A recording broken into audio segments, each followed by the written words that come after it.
Assalamualaikum warahmatullahi wabarakatuh.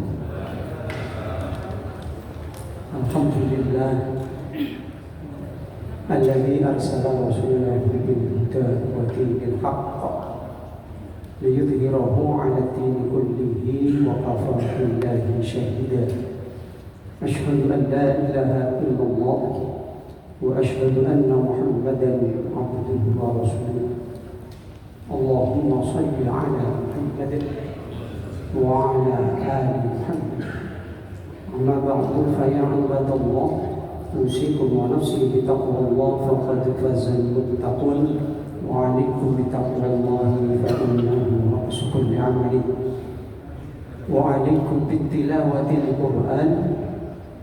Wa qad qala Rasulullah sallallahu alaihi wasallam iqra'ul Qur'an innahu ya'ti yawmal qiyamati syafi'an li ashabihi. Alhamdulillah Bapak Ibu sekalian, kembali kita hadir dalam kajian kitab Riyadhus Shalihin. Kita bersyukur kepada Allah karena Allah masih berikan kesempatan kepada kita, Allah masih berikan hidup kepada kita. Ya, banyak saudara kita, tetangga, teman yang sudah mendahului kita, bahkan mungkin tadi, mungkin kemarin tangga saya, tangga desa, namanya Pak Sulaiman, jamaah pengajian meninggal di RSUD Sidoarjo. Padahal orangnya itu masya Allah tinggi besar, gagah perkasa, koyok warak udara. Masya Allah, mati. Ya. Kemana sih ciri-ciri itu? Ngapunten ya, kuliah mawatnya. Artinya tidak ada jaminan ya, orang sehat terus awet. Ya. Karena kematian itu terserah yang dikatakan mafatihul ghaib, pintu-pintu barang ghaib itu lillah, milik Allah. Salah satu pintu ghaib itu adalah mati seseorang, kapan mati dan gimana matinya, kita tidak tahu. Maka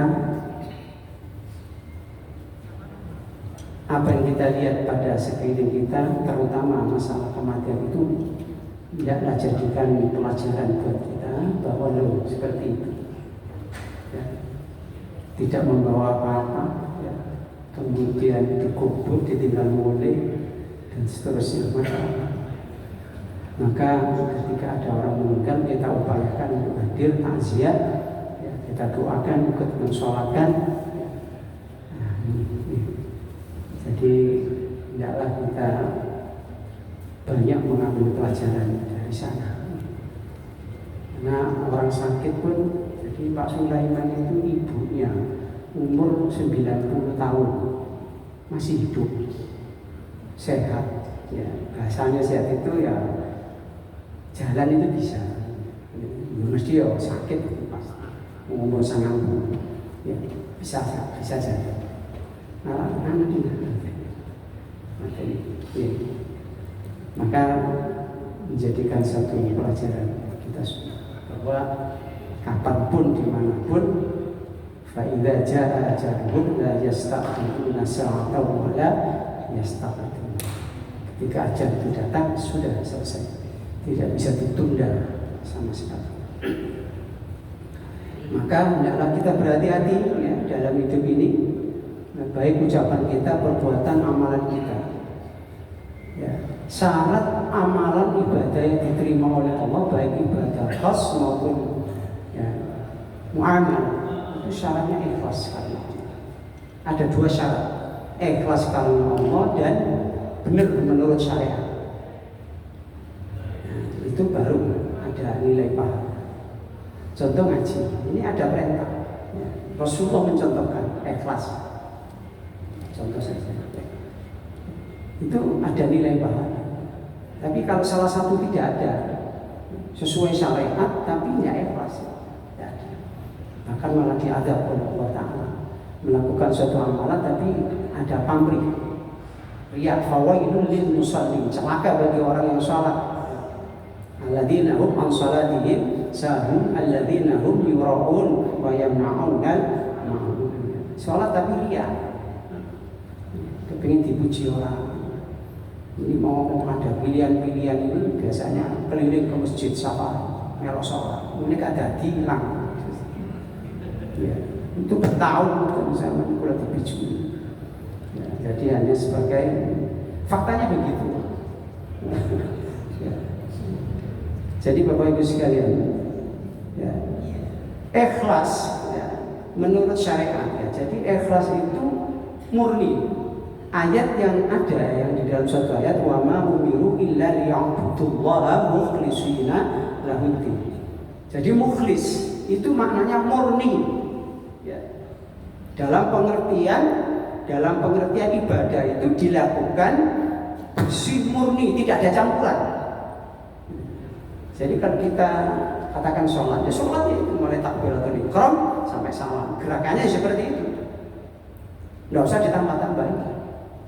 Atau yang lain apapun, murni bersih.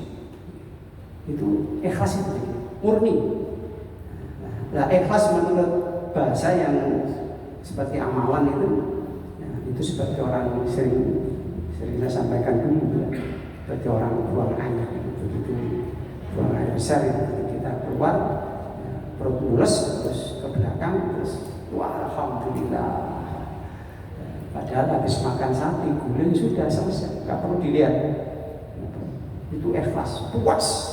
Ada sebuah kepuasan dan senang. Terus tidak kepingin dilihat orang. Bahwa ada orang melihat terserah, ada orang memuji terserah, tapi tidak ada ingin dipuji orang. Maka kembali tadi, karena kita ini akan meninggalkan dunia ini sebagai teman-teman kita, saudara kita, maka kita hendaklah berhati-hati dalam ucapan dan perbuatan kita, jangan sampai melanggar syariat. Termasuk ini hadis yang kita bahas ini. Ya. Masalah bab larangan dari menipu dan mengelabui. Ini kan pasaran gitu. Jadi penipuan dan pengelabuan ini hampir kita lihat di mana-mana. Bahkan jangan-jangan nanti diri kita juga. Padahal ayat hadisnya jelas yang kemarin di atas itu. Ya. Ya, bahwasanya di atasnya persis ini. Ya.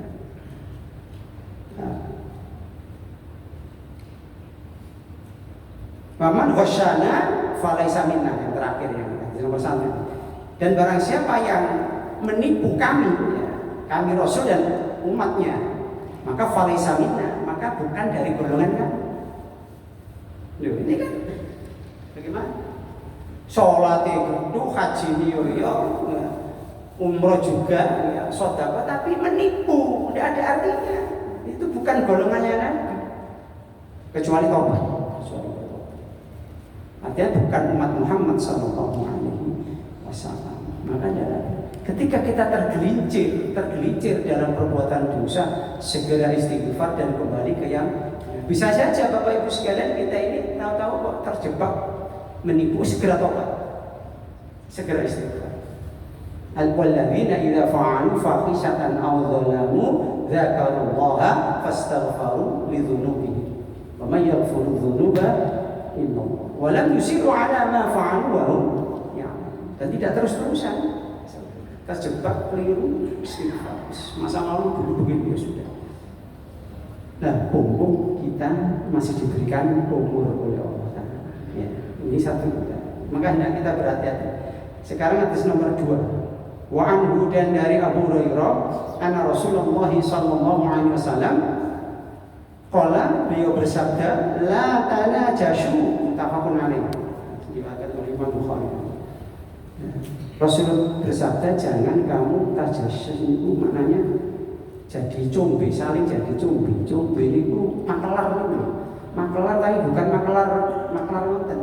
Jadi kalau dilihat di saranya ya, di hadis ini, combe itu ada orang jualan, saya jual ini, saya jual banyak. Terus saya menyuruh orang ya, supaya mengatakan bahwa barang ini harganya katakan 100.000, supaya orang membeli dengan harga tinggi, padahal ini harganya murah. Ya, jadi ini combe, ini orang ini jadi combe. Ya. Wah, itu salah, wah hebat itu.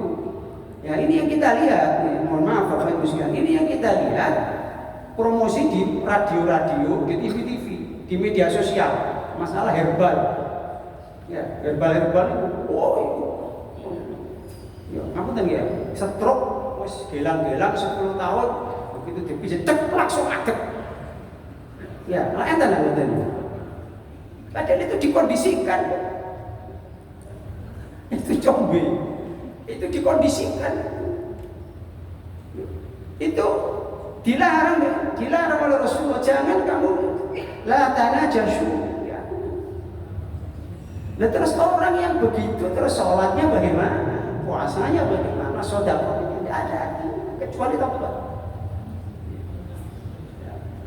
Jadi orang mencari pahala gampang, tapi hilangnya pahala itu sangat mudah. Sakit mata mau selesai.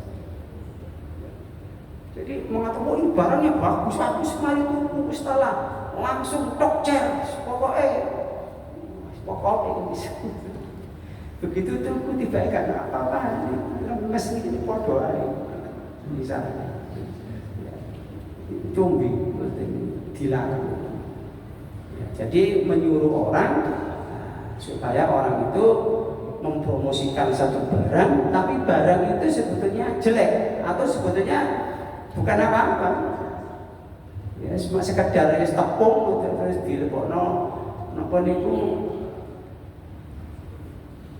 kapsul kan, banyak orang jualan adae kapsul adae ini monokromo banyak.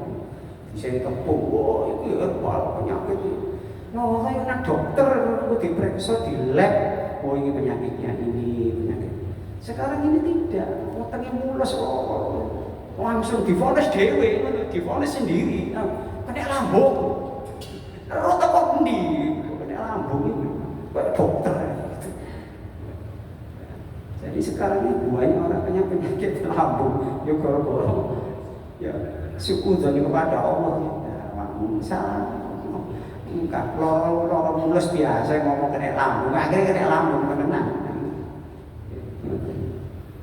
Jadi Bapak Ibu sekalian, orang yang bersyukur kepada Allah itu tidak membesar-besarkan apa yang kita dapatkan, tidak membesar-besarkan. Kalau itu sesuatu yang katakan musibah sedikit cilik, ya, sakit apa saja, alhamdulillah sakit biasa, penyakit rakyat. Penyakit wong pensiunan biasa. Ya. Apa mana tanggal tuwek wis biasa, metu kabeh penyakit. Ya, penyakit wong pensiunan ninu, boyoke rada wis biasa. Jangan digede-gedekno. Ya waduh. Ini syaratnya begini, kok dari dibesar-besar. Jadi sederhana kita dengan sakit apapun, kena musibah biasa, ujian dari Allah, semoga diberikan kesabaran. Selesai ya. Bahwa perlu ditunjukkan sakitnya biasa saja. Tapi ada orang itu yang sakitnya sebetulnya kecil, ya sebetulnya itu tidak berat, tapi juga gede-gede. Ya, yuk loro bersama kok gak ngaji 2 pertemuan, aku merotoli kabeh. Terus kita membayangkan awak merotoli itu terus opo? Masuk motoe metu cotot, tangani merotoli lepas kan. Ini kan membesar-besarkan gitu. Akhirnya Allah temenan. Sesuatu pemberian nikmat dari Allah Ta'ala dibesarkan, ya diberi rezeki sedikit, alhamdulillah, cukup, alhamdulillah. Tapi kalau sifatnya itu musibah, itu dihilangkan, dikecilkan, Allah menguji. Alhamdulillah. Kalau niku kate budal gerges, keteteran. Mari budal tak gak. Akhirnya ngombe obat. Kalau niki apa? Obat niku apa? Obat gerges iku apa? Ya. Niku ngombe dimakolin amoksi. Ya, enten sing cocok. Niku obat gerges waktu pilek panas. Wis niku toko dokter ngene, wis alhamdulillah ndak jaketan. Dimakolin amoksi niku. Bukan promosi. Ya saya nggak dari dokter. Dulu kan alhamdulillah keringetan terus udah saketannya. Saya gak kademen. Jadi tidaklah kita berhati-hati. Kok ini contoh ini masalah. Hadis nomor 3, wa bin Umar radhiyallahu anhu, dan dari Ibnu Umar radhiyallahu anhu, mudah-mudahan Allah meridhai mereka berdua, yaitu Umar dan anaknya Abdullah bin Umar dan Umar bin Khattab, anak dan bapak sahabat Nabi sallallahu alaihi wasallam. Anna Rasulullah SAW, bahwasanya Rasulullah sallallahu alaihi wasallam melarang Anin Najasyin dari masalah menikah bin, melarang. Ini dilanggar gitu, so dilarang. Dan ini di era digital, di era HP, di era media sosial ini yang terjadi sekarang ini. Jadi orang perantara diwakili apa sih tidak? Padahal itu dosa. Nah kita karena tidak punya pendirian yang terpengaruh, mau parani padahal jauh, pulang nanti kayak obat. Mari pulang ya belum sembuh. Terus sampai balik lagi, nanti ada paket kedua lebih mahal. Balik meneh, paket paket sampai jutaan gak waras-waras digoro itu. Ya. Nah, jadi intinya orang sakit itu ikhtiar berobat kepada ahlinya. Herbal tidak apa-apa, yang penting masuk akal. Ya, sudah teruji. Ya, sudah teruji. Ya.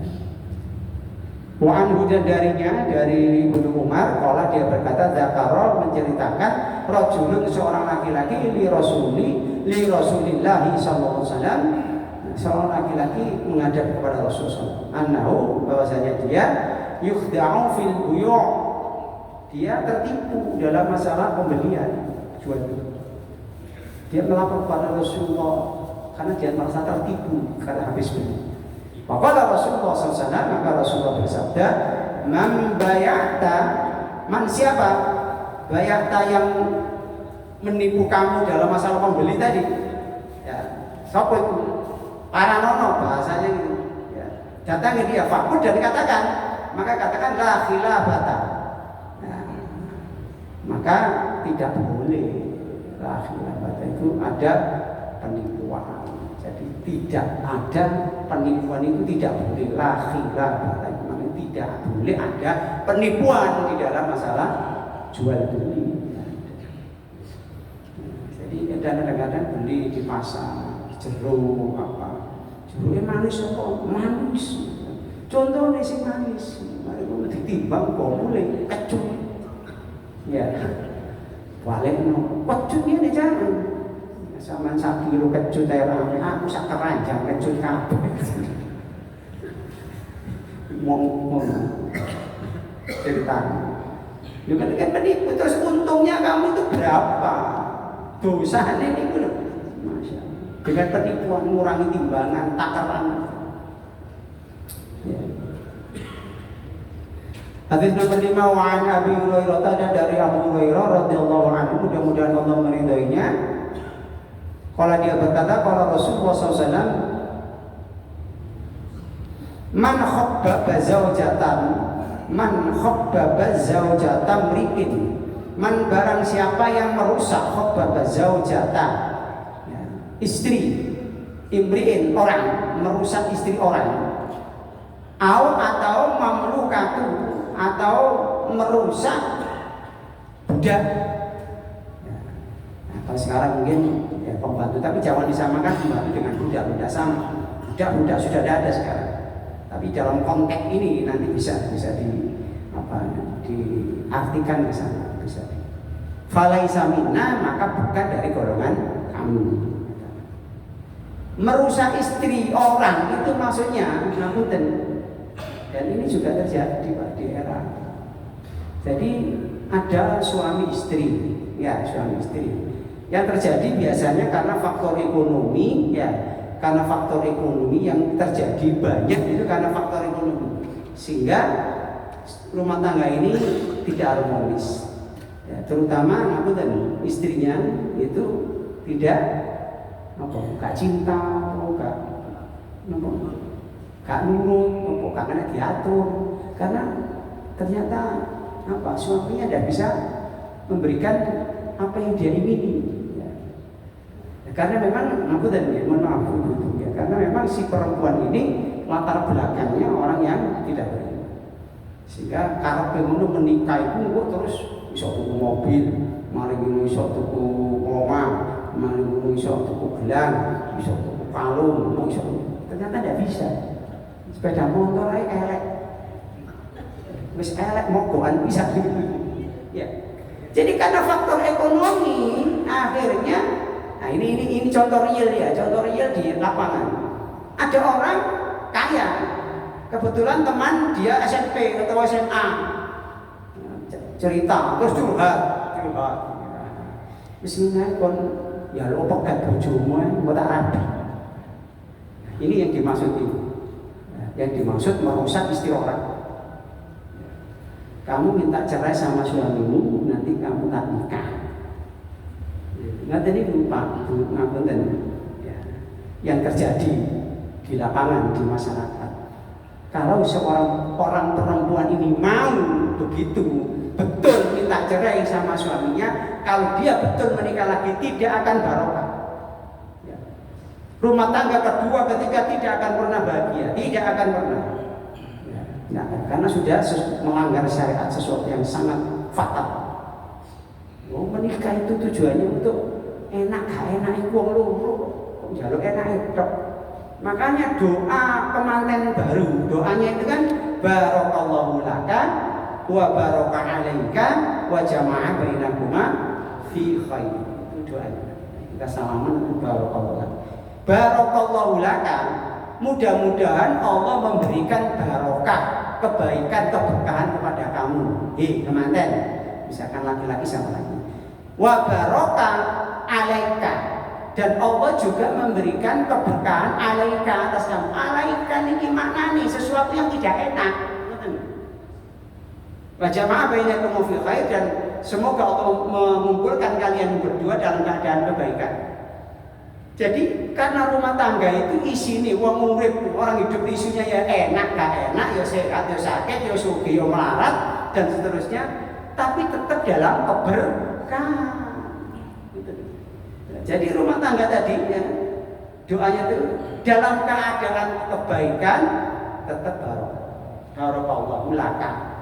Niku Allah memberikan keberkahan untuk kamu dalam kebaikan. Maksudnya sesuatu yang baik, mungkin kaya, mungkin bisa beli-beli, tetap berkah. Lah berkah itu ziyadatul khairil khair. Namanya barokah itu sekalipun kaya tetap tidak sombong, ya. Tetap tawadhu, tetap ahli ibadah, ya. Tetap sholat jamaah ke masjid. Itu namanya berkah hidupnya. Ya. Kan banyak orang yang kemudian ya, ketika kaya mungkin mustabak kalau masjid, tidak pernah sholat jamaah, tidak pernah ngaji. Padahal dulu waktu miskin itu rajin. Tapi begitu kaya, wes tidak pernah ke masjid. Ya. Sama. Ya. Dulu waktu belum punya apa-apa, ya, rajin ke masjid, barang gitu punya apa-apa. Soboi mall tok, moliko, tidak pernah ke masjid. Biasanya berjonang ini ngarep saya nggak gengsi.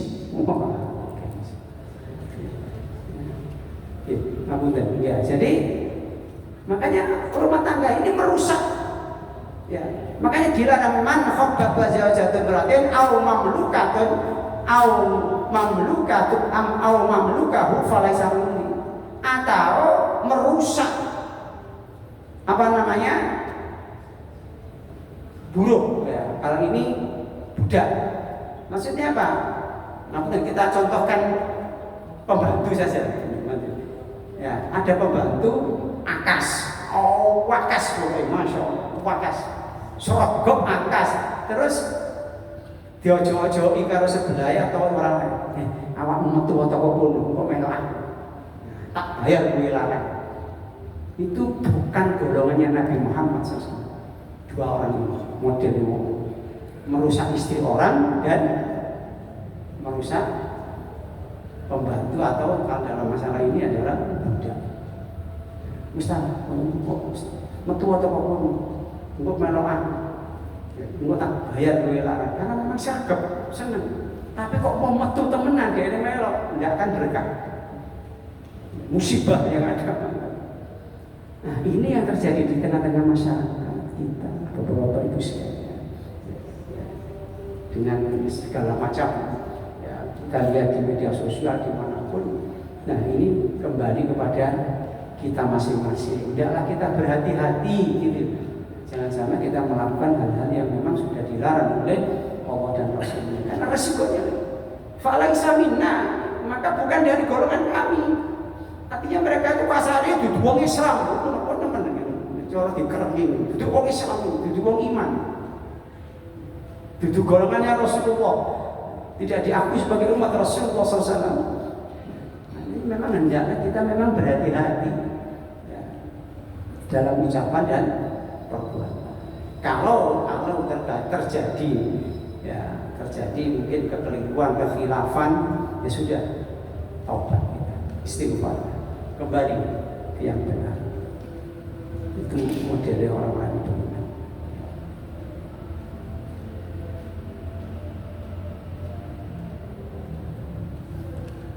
Bab tahrimil ghadri, ya, bab tentang haramnya melanggar janji.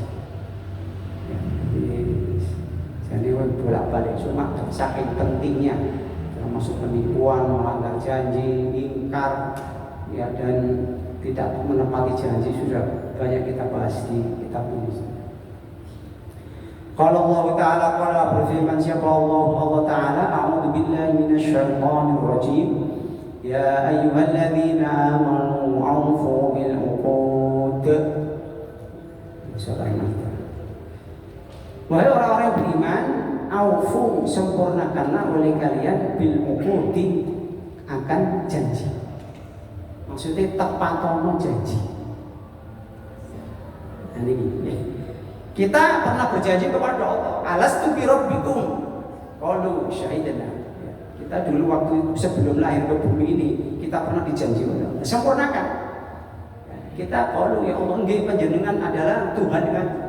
Artinya manusia sesat dunia ini meyakini adanya Allah dan lahir ke bumi nanti akan menyembah kepada Allah, akan nurut kepada Allah. Ya, maka ada orang mengatakan, ada orang mengatakan bayi itu waktu lahir kenapa kok ngegem? Ya, kenapa kok ngegem? Bu, kenapa kok ngegem? Kademen. Ya, ada yang mengatakan itu nyekel janji, dipegang janji. Ya, terus begitu lahir ke dunia, ya lepas, terus nangis.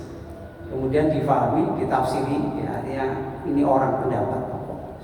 Ada cerita, nangisnya bayi ini bingung. Aku ini sok tak gak nyekel janji, lepas. Sholat, belok kiri, udah belok kanan, bagaimana saya bisa memegang janji? Nangis.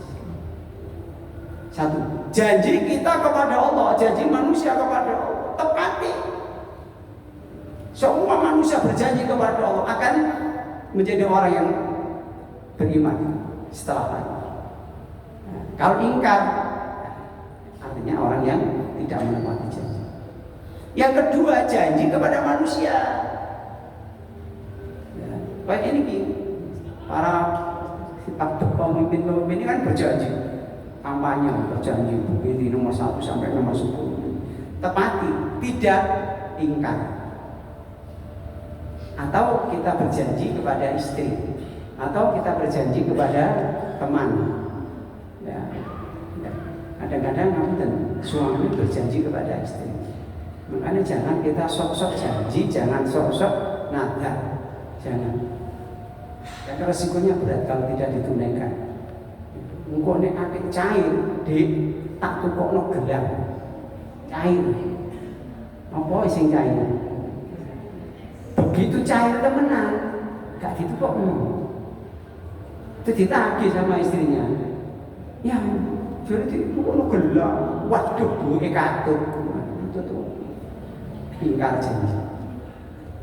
Ya, hati-hati. Wis pokoknya kepingin membelikan apa ya wis sudah. Kalau punya sebelikan, enggak usah mbok kok. Banyak ini yang kita lihat di tengah-tengah masyarakat. Ya. Masalah utang piutang, ya. Ingkar janji. Ya. Sempurnakan, kan apa? Wa aufu di surat yang lain, surat Al-Isra ya. Wa aufu bil ahdi innal ahda kana mas'ula. Dan sempurnakanlah bil ahdi dengan janji. Innal ahda sesungguhnya janji karena ada mas'ul akan ditanya oleh Allah. Jadi janji itu akan ditanya. Ya. Nazar barang yang ditanya nanti di akhirat. Ya. Pernah si A pernah berjanji, gak ditepati, dia dilaksanakan. Oh nanti dia menuntut di hadapan Allah. Ya. Hadis nomor 1. Ya, Wan Abdullah bin Amr bin Al-As radhiyallahu anhu anna Rasulullah sallallahu alaihi wasallam qala Rasulullah bersabda arbaun 4 perkara man orang kunna yang ada fi padanya karena ada munafiqun khalisun munafik tengik munafiqun khalisun munafik tengik munafik pol cirine papat ya. Yang sering kita dengar kan 3 ini enggak hadis ini 4 3 tambah 1 ini. Jadi arbaun man orang yang guna adalah ya, fi padanya itu munafikun khalisun munafik khalisun khusus munafik temenan geles munafik pol wis mbok liyane wa mangkana dan barang siapa kanat ada fi padanya khoslatun sebagian minhunna dari 4 tadi. Kalau dia ada ciri dari sebagian 4 tadi, mungkin 1, mungkin 2, karena ada fi khoslatun min nifaqin. Ya, karena ada fi padanya khoslatun sebagian dari cirinya orang munafik dari 4 tadi. Kalau ada salah satu di antara orang yang ada ciri-ciri 4 atau salah 1 atau salah 2 atau salah 3, dia termasuk cirinya orang munafik. Hatta yada'aha sehingga dia meninggalkannya, artinya meninggalkan ciri-ciri yang 4, artinya bertaubat. Nomor 1, idza tumina khana, ketika dipercaya khianat. Napa mboten ampun, terutama para pemimpin percaya khianat, ya. Dipercaya dikorupsi tok duit. Ya. Sebagaimana suami dipercaya sama istri berkhianat, dipercaya sama anak berkhianat, ya, dan seterusnya. Sama istri juga berkhianat. Ya. Jadi nomor 1 menurut hadis ini ya, pada hadis ini. Ya.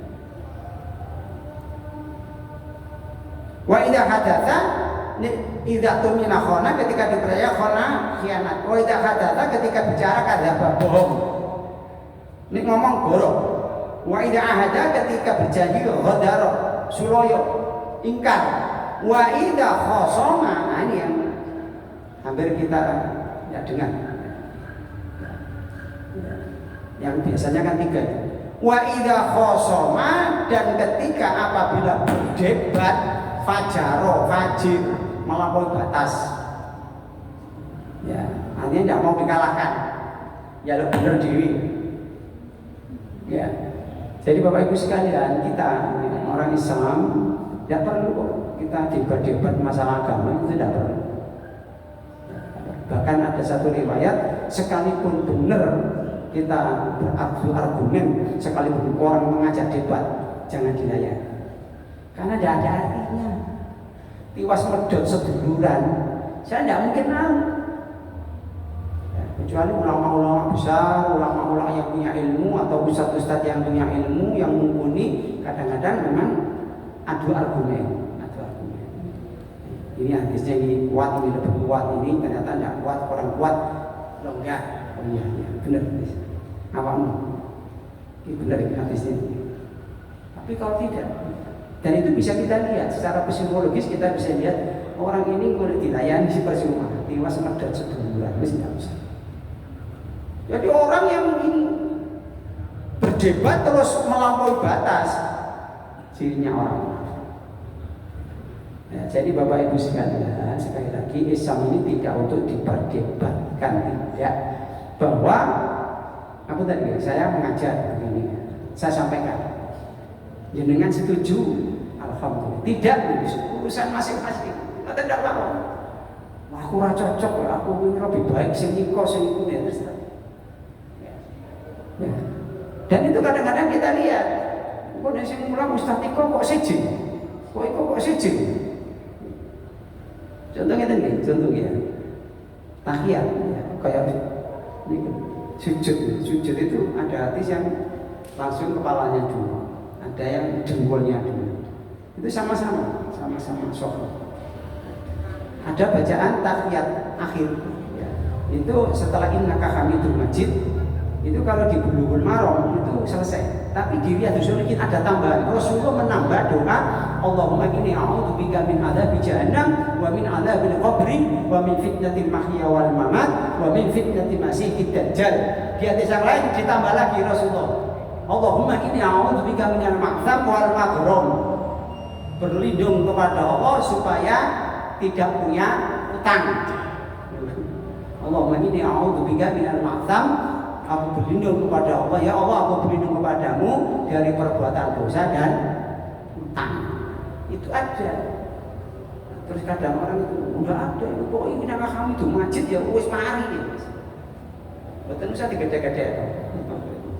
Ya, jadi orang Islam ini sing penting rukun, tetapi pertanggungjawaban tetap nanti masing-masing di hadapan Allah. Karena apa yang kita lakukan itu harus berdasarkan ilmu.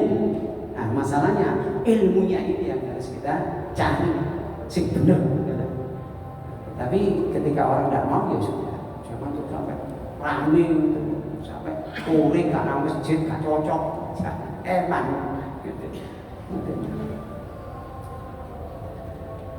Ya saya kira ini ya untuk malam hari ini Bapak Ibu sekalian, waktunya sudah bisa. Tadi ya ada yang sakit termasuk Pak Joko monitor dari grup termasuk Pak Sinten yang sakit, dan mungkin juga ada lagi yang sakit yang ringan maupun yang setengah berat maupun yang agak berat, semuanya ya sakit itu adalah datang dari Allah, sembuh itu yang menyembuhkan Allah. Kita disuruh oleh Allah berikhtiar dan berdoa, itu saja. Dan sesama muslim, sesama orang beriman disuruh saling mendoakan ketika kita diberikan ujian oleh Allah yang namanya sakit. Ya, kita doakan. Bismillahirrahmanirrahim. Alhamdulillahirabbil alamin. Allahumma shalli ala Muhammadin wa ala ali Muhammadin. Alhamdulillahirabbil alamin. Allahumma ighfir lana dhunubana wa kaffir 'anna sayyi'atina wa tawaffana ma'al abrar. Allahumma shfi marda minna wa min jami'il muslimin waj'alnahu tahuran. Allahumma rabban nas adhibil ba'sa washfi anta syafi la shifaa illa shifa'u shifa'u la yughadiru saqama. Allahumma afrigh 'alaina sabra wa thabbit aqdamana fansurna 'alal qawmil kafirin. Rabbana taqabbal minna innaka antas samiul 'alim wa tub 'alaina innaka antat tawwabur rahim. Allahumma faqihna fid din. Allahumma 'allimna al-kitab. Allahumma aslih lana fi dinina wa wasi' lana fi darina wa qina 'adzaban nar. Rabbana atina fid dunya hasanah wa fil akhirati hasanah wa qina 'adzaban nar. Wa sallallahu ala Muhammad. Alhamdulillahi rabbil alamin. Assalamualaikum warahmatullahi wabarakatuh.